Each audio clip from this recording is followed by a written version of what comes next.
Good morning mga idol. Sa Ay nag-vlog tayo dito sa ang laki nun, di ba? nag-update tayo dito sa nag-vlog at nag-update tayo dito sa batang namatay na tinuli ng nakarang araw.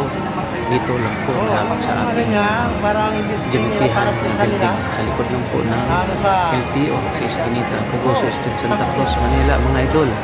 sobra. Ayan, last lamay na po ngayon mga idol at alas 2 ng bukas ng linggo dalhin na sa huling hantungan.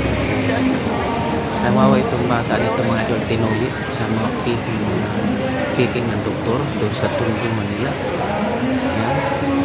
Walang iya doktor na hindi dapat sana mahuli at mabigyan ng justisya itong bata.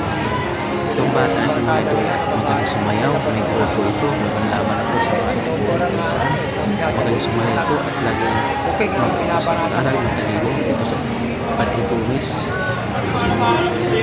Ito siya si Atan Dagwin.